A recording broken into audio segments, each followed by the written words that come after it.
Controversy and opinion, there's plenty of it in F1, so I asked you on our Instagram and Facebook pages to tell me your most controversial hot takes, and damn, you guys pulled through. In this video, we're diving into the deep end of the opinion pool. Some of these opinions are bold, and my job today is to break them down, analyze the context, and give you the facts, no matter how spicy things get. Let's get straight into it. The first controversial take. Lewis Hamilton knows how to hit another driver's car perfectly to put them off the track and get away with it. Oof, we're starting heavy. Now, this comes from a long history of aggressive moves in Hamilton's career, some of which resulted in serious consequences. Let's talk about Silverstone 2021, the one that everyone remembers. Hamilton collided with Max Verstappen at Copse Corner. Max went off at 180 mile an hour and ended up in the barriers. Hamilton got a 10-second penalty and still won the race. Red Bull were furious, so much so they had Alex Albon recreate the line through Copse to try and prove Lewis couldn't have made the corner without contact. But that wasn't a one-off. In Brazil 2019, Hamilton took out Albon, this time costing him his first ever podium. Lewis immediately admitted fault, took a 5-second penalty, and dropped from P3 to P7. And let's not forget the Rosberg years. 2016, Spain, both Mercedes drivers out on lap 1 after a squeeze. So, is it true? Hamilton has definitely made a few mistakes during his time behind the wheel. 2021 was especially bad for it. But does he get away with it? That's the question. Yeah, sometimes. There are too many examples to reel off, but I think every driver has been penalised in the wrong way, or sometimes not at all when they should have been. Max hitting George at this year's Spanish Grand Prix, for example, he didn't get what maybe he should have received. But let's not forget, all of the best drivers are aggressive, so just a caveat on that one. Get rid of the snooze fest that is Monaco. Ouch. Monaco haters, you've been waiting for this. And look, it's hard to argue. 2024, the Monaco Grand Prix, zero drama, just 4 overtakes in 78 laps. The top 10 qualifying order finished in exactly the same positions. Even Max Verstappen joked on the radio that he should have brought a pillow. Oscar Piastri called it the slowest race he's ever driven. Toto Wolff literally had time to grab a yogurt and an espresso. That's saying something. And Christian Horner summed it up perfectly. It's not a race when you slow down 3 or 4 seconds because you know nobody can pass. Now, F1 tried to fix it in 2025 with a mandatory 2-stop rule, but it didn't work. Fans called it contrived, and even Jeremy Clarkson called Monaco unfit for the real world. Here's the thing, Monaco isn't just a race. It's a brand, a legacy. Saturday qualifying there, still one of the most exciting days in motorsport. But oh my god, the race is dull. I've said it before and I'll say it again. The issue is not the track, it is the cars. But if the cars aren't going to get substantially smaller and less dependent on aero, where does that leave the track? Masi was right. No one wanted to see Mailander win that race. F1 is a circus first and foremost. Yep, talking about Abu Dhabi 2021. We all knew this was coming. Final laps, safety car out after Latifi's crash. Hamilton is leading, Verstappen behind on fresh softs. Masi first said that no lapped cars would unlap. Then he changed his mind and only let the 5 cars between Max and Lewis through.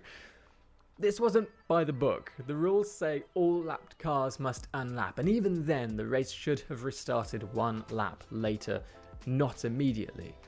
But Masi made the call. 1 lap of green flag racing. Verstappen passed Hamilton. Championship decided. FIA's own investigation called it, and I quote, human error in good faith. Masi lost his job. Toto Wolff called him a pathological egomaniac. And yet some fans argued that Masi gave us the show we wanted. A real racing finish, not a procession. Now, this raises the question, is F1 a sport first or entertainment?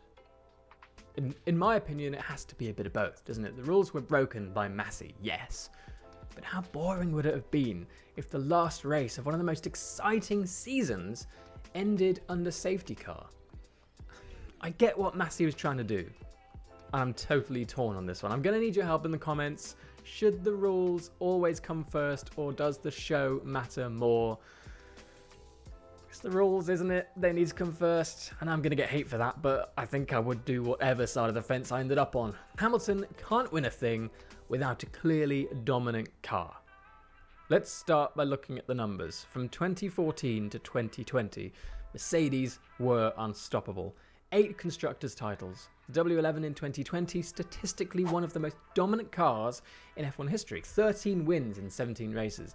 Hamilton then didn't win a race from 2022 through to mid-2024. The W13, W14 and W15 simply weren't competitive. But on the other end of the spectrum, Hamilton's 2008 title with McLaren was in a far from dominant car. His 2024 British Grand Prix win ended a 31-month drought in a difficult car.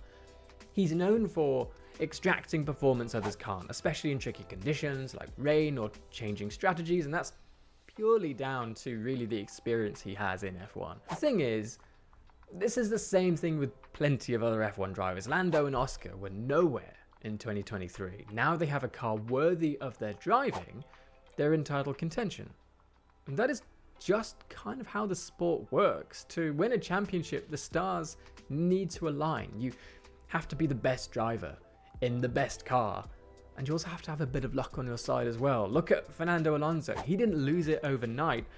He just started driving cars that weren't that quick. When Aston got close, he started getting podiums. It's about potential, isn't it? If a car is good enough, the driver has to be good enough to use the car given to them to win. So yeah, I kind of agree with this one, but it's all about circumstance. Red Bull and Max have legitimately won 4 drivers' titles without any outside help from the stewards. That's the opinion, but it's not that simple. Yes, Max Verstappen is a generational talent. Yes, Red Bull's development through the ground effects era has been top tier, apart from maybe this season. But the stewarding, that's where things get a little murky. Verstappen's had controversial penalties, near misses, inconsistent rulings. In 2021, wheel-to-wheel clashes with Hamilton often sparked the odd debate. Johnny Herbert once called Max's mindset horrible after penalising him. Jacques Villeneuve claimed some drivers are golden children when it comes to stewarding treatment. But even critics agree Verstappen's titles from 2022 through 2024 were won through dominant performances, not politics. Whether there's bias or not, the facts are Max has been delivering results. 4 titles through different eras and with different cars. Like I said before, every driver has received penalties that have either been too strong or not strong enough. It's just part of having different stewards, different races. It's always a grey area. It's never black and white. Max has driven like a champion. Aggressive, but like a champion nonetheless. And look, like I said, all champions drive pretty aggressively. They have to. It's racing. And that's kind of why we watch it, isn't it? That's it. That is some of the most divisive, heated, and passionate opinions in all of Formula One. Now it's your turn. Comment below with your thoughts. Do you agree with me? Or have a hot take of your own that'll light the fuse? Don't forget to like the video while you're down there, subscribe if you haven't already, and hit that bell icon so you don't miss the next one. Thanks for watching.